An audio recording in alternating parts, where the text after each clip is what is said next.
Hello everyone. So if you saw my last One Piece review, you could kind of tell that a video like this was coming because I myself, and I know a lot of other people, were straight up confused by this introduction of this new concept of advanced hockey and the explanation that was given in the last chapter of One Piece. Nevertheless, and thankfully, the official translation just came out.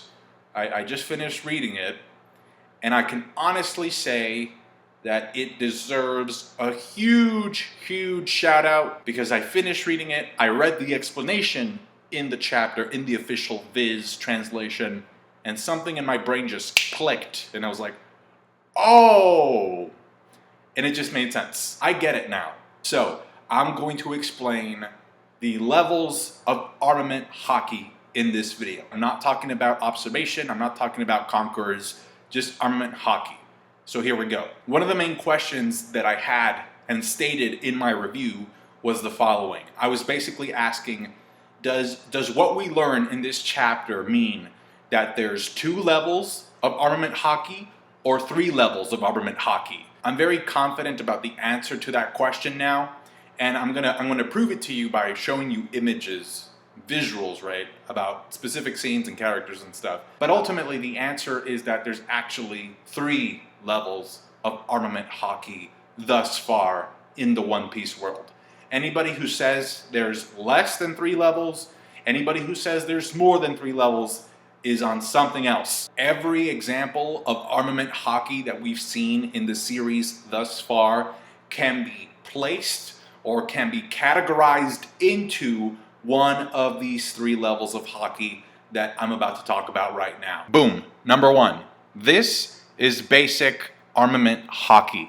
Okay? In this shot right here, Gear 4th Luffy is using it on his feet. Doflamingo is using it on his cheek to try and mitigate the damage. This is basic black armament hardening versus basic black armament hardening. Now when I say basic, I don't mean that Dofi and Luffy are weak. It just means that that's kind of like the first level of haki. This black coating that you give your body parts, but that's at the surface level. You can also give that same type of coating to items that you touch. We've seen it with Zoro. He uses it on his swords. Virgo used it on his bamboo stick. Full body armament obviously fits in here as well. Obviously we know that before the time skip, Oda didn't show us the coating, so it was invisible because we hadn't learned about haki back then. But after the time skip, once we learned about what haki was, we got the black coating with the characters. But the biggest takeaway is that this kind of haki deals damage by making direct contact with the opponent. So when you see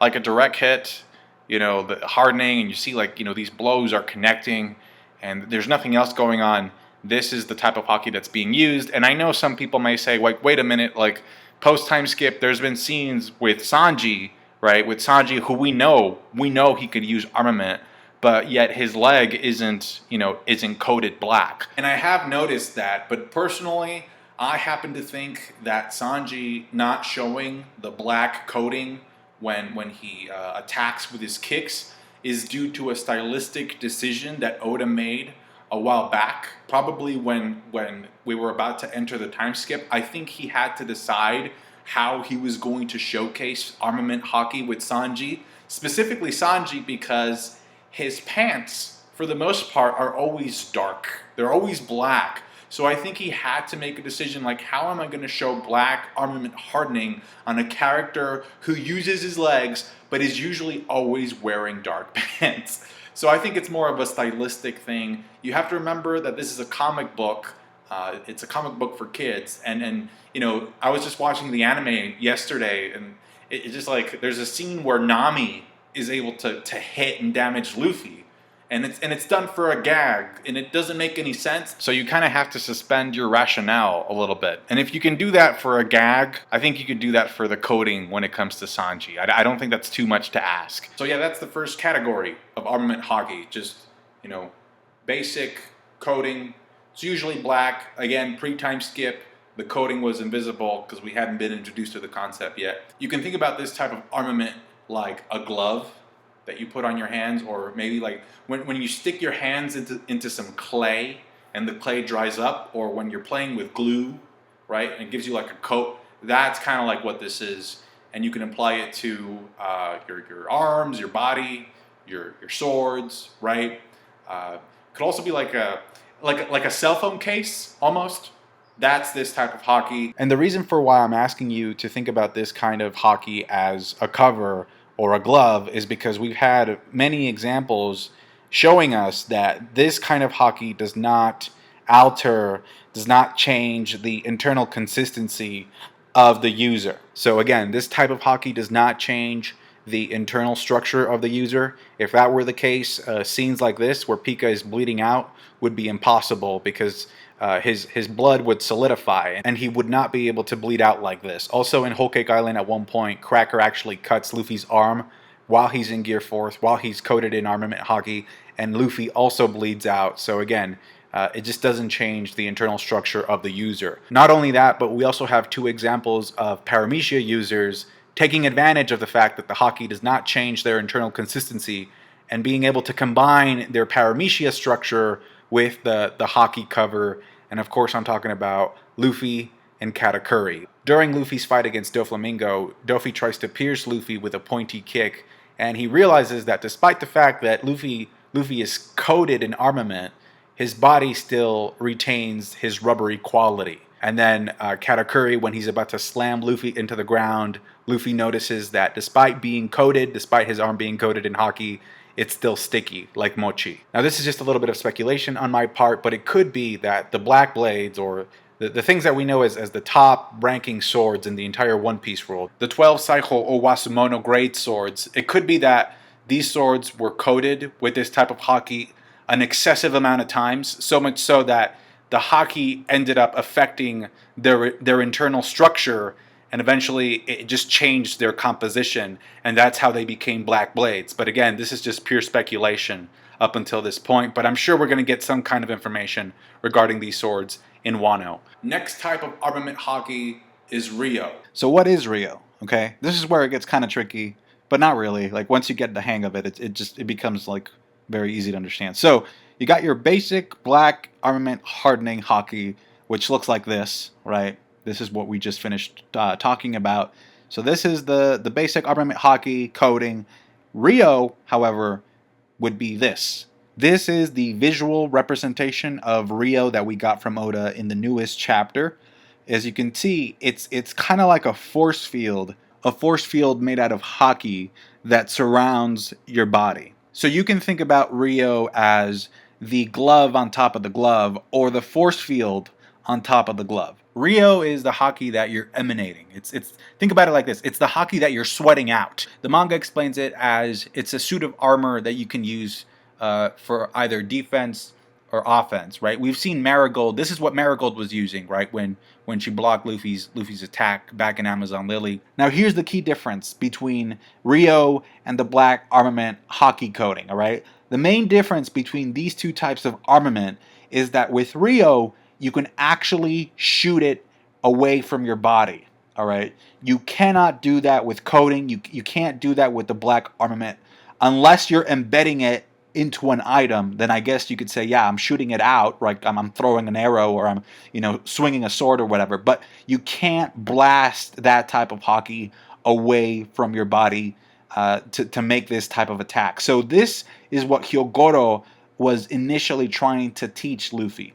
Now, if you notice this pose is identical to the pose that Rayleigh used. It's the same thing that Sentomaru uses, and it's the same thing that we've seen the admirals use. So all these characters, when you see this pose, that's Ryuo. And this also kind of works to explain why after Luffy showed his Gear 4th to Rayleigh said something along the lines of, oh, I think you should probably try developing something else, because that Gear 4th of yours, it taxes your body way too much. Like, you run out of Haki. I don't know how good of an idea that is. So I think Rayleigh was kind of like urging him or suggesting you maybe try developing something Ryuo related. Because the thing about Ryuo is that it kind of uses the Haki surrounding your body that you're not really using in battle if you're only using the black armament Haki. So I'm going to go ahead and make a prediction here, and I'm going to say that if Luffy masters Ryuo, the Gear Force time limit won't be a problem after that.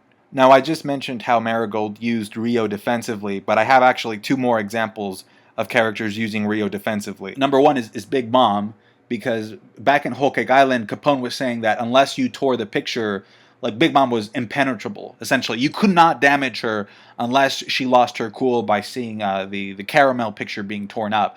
Because I think she has this constant force field around her. I think she has Ryuo activated throughout her body at all times, unless she gets emotional, and that's where the Ryuo kind of dissipates because she's not okay. Another example, and I know some people may have a problem with me saying this, but I think Zoro used Ryuo in Alabasta.